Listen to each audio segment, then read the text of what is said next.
Bolsonaro e tudo mais. E agora a gente traz para vocês também uma figura política já conectada com o PT. Conversamos agora com o deputado federal Kiko Seleguin, que é presidente do PT aqui em São Paulo. E é muito importante que nós tenhamos esse espaço aberto, não é, Kiko? Para que nós possamos compreender as diferentes visões. Então, já começo com uma pergunta bem básica. Aliás, primeiro agradecendo a gentileza da entrevista, viu? Muito obrigada.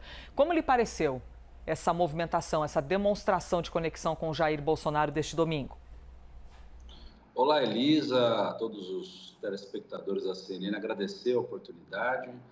Elisa, primeiro que para a gente, acho que para todo mundo que analisa política, faz política, não há surpresa da capacidade de mobilização do bolsonarismo na sociedade brasileira. Todas as pesquisas que a gente vê de avaliação de governo, de intenção de voto, a gente percebe que existe um engajamento nesse flanco que rejeita o governo, né, que rejeita o PT, que rejeita o presidente Lula, muito consolidado em torno de 30%, 35%, dependendo da pesquisa. Nós temos ciência da divisão que existe na sociedade hoje, e esse é um ato que, obviamente, a gente vê com muita naturalidade pela quantidade de pessoas.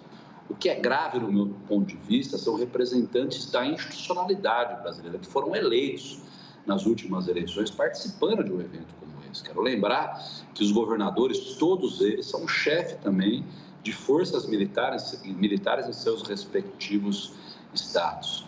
Isso nos preocupa porque revela o pouco apreço pela Constituição das pessoas que detêm cargo público, que foram eleitos diante de um clima democrático, participar de um ato como esse, que configura, né, se olhar o processo do passado, também um ato contra aquilo que a população escolheu nas urnas. Por mais que tenha tido um clima mais ameno nas falas todas, mas um ato golpista, né?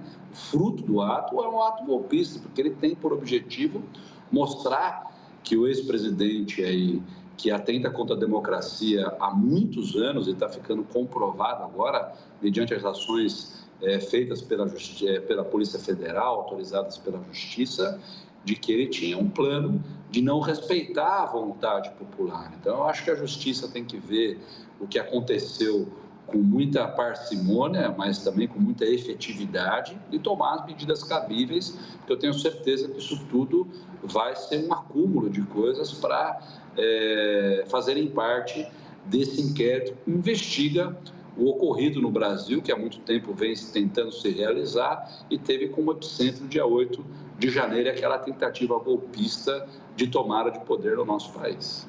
Nós seguimos aqui conversando com o Kiko Seleguin, presidente do PT aqui em São Paulo, e agora incluímos na conversa os nossos analistas, principalmente a Basília Rodrigues, que viabilizou esse papo aqui com o deputado. Basília, por favor.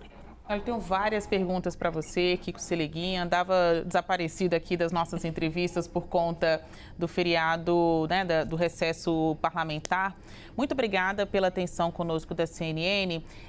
Só para entender a sua primeira resposta, o senhor viu ontem marcas de golpe naquela manifestação? Foi uma incitação antidemocrática? Foi um protesto golpista, o que a gente viu ontem na Avenida Paulista, na sua avaliação? Olha, Basília, o ato de ontem na Paulista, ele vem a configurar o que vem acontecendo no Brasil já há algum tempo, em particular o que sai aí da maior liderança de extrema-direita do país, que é o ex-presidente Bolsonaro, que é esse desejo de um flerte com o poder de maneira autoritária, né? Então, a gente não pode enxergar o ato de maneira isolada, tem todo um histórico em que ele estimula a mobilização das pessoas, acusações sem absolutamente nenhuma prova, a lisura das eleições, das urnas eletrônicas, a falta de apreço à democracia. Veja que na hora que ele coloca no discurso dele uma cronologia daquilo que ele diz que começou sendo um militar, vereador, deputado, e aí quando ele fala das eleições de 2022, ele trata aquilo como se fosse uma coisa, uma anomalia. Eu não me lembro agora o termo que ele usa, mas o acontecido em outubro de 2022. Ele falou das eleições, né? Como se aquilo não tivesse acontecido, como se não tivesse 60 milhões de pessoas escolhido o presidente Lula e outras 58 milhões que votaram nele, elegeram governadores, senadores, deputados. Então, para mim, Basília, isso, quando ele coloca um incremento de engajar as pessoas aí na rua para apoiar aquilo que ele contextualizou, ou seja, ele admitiu ontem que teve a minuta golpista e ele pediu anistia, que, na minha opinião, ele já está premeditando uma anistia para si próprio.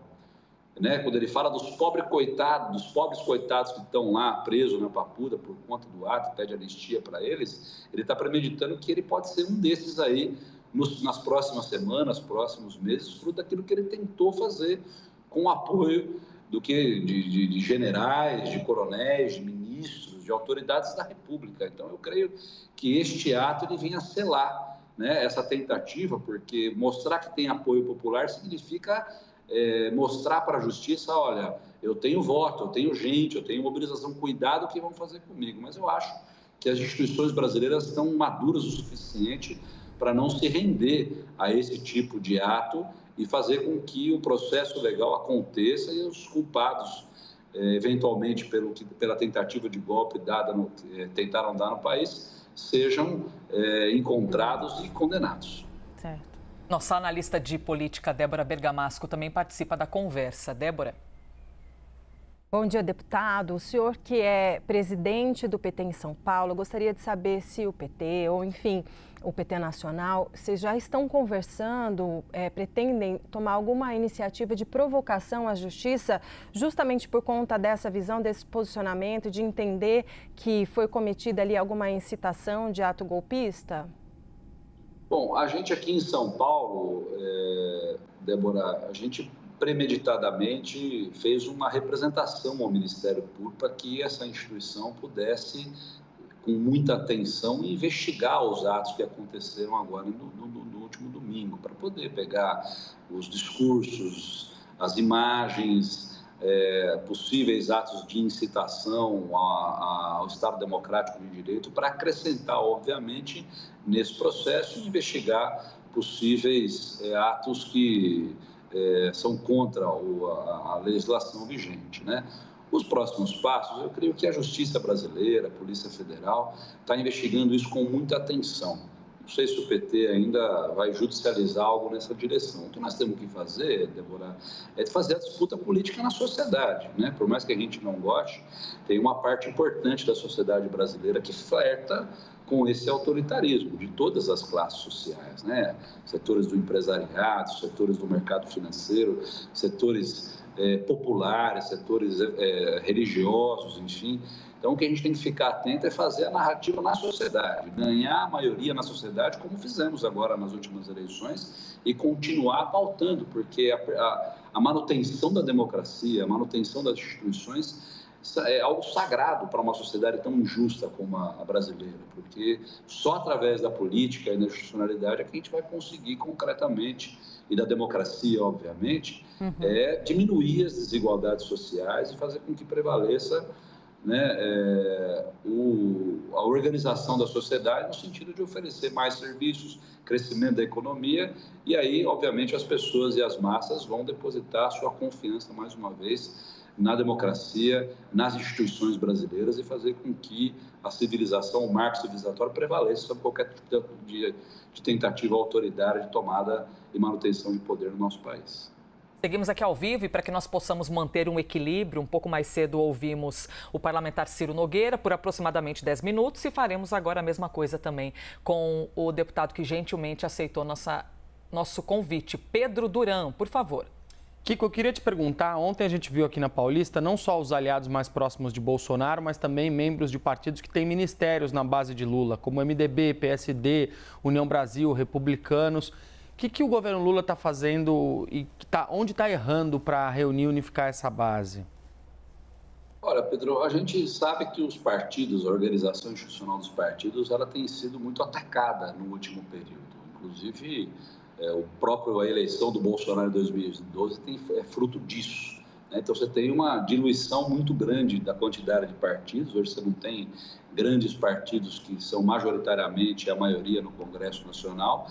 E quando a gente faz acordo de trazer partidos do centro para compartilhar a entrada deles no governo, por tantas ações de governo e a responsabilidade por dirigir o país, a gente sabe que eles não vêm de maneira majoritária. Então, deputados que estão filiados em partidos que estão no governo, mas que foram eleitos a partir dessa base, desse discurso mais próximo ao bolsonarismo, vão se alinhar, obviamente, de acordo com a sua determinada base eleitoral. Então, isso está contabilizado, vamos dizer assim, né?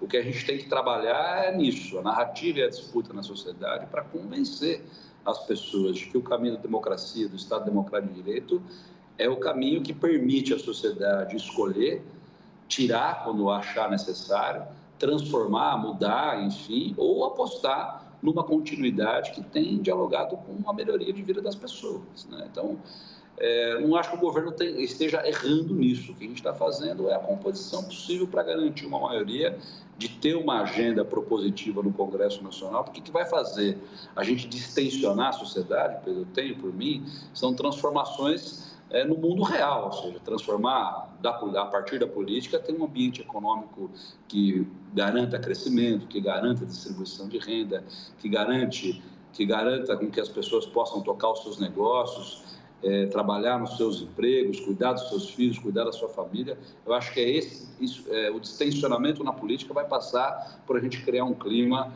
na sociedade melhor para que as pessoas possam viver de maneira digna. Muito bem, acabamos de ouvir então o deputado federal Kiko Seleguin, presidente do PT em São Paulo. Importante que nós tenhamos esse espaço aberto para a gente ir aqui em doses homeopáticas, sempre ouvindo os dois lados e as impressões sobre esse movimento do domingo. Deputado, muito obrigada novamente pela gentileza. Eu agradeço a oportunidade, parabenizá-los pela cobertura. Um grande abraço e até a próxima.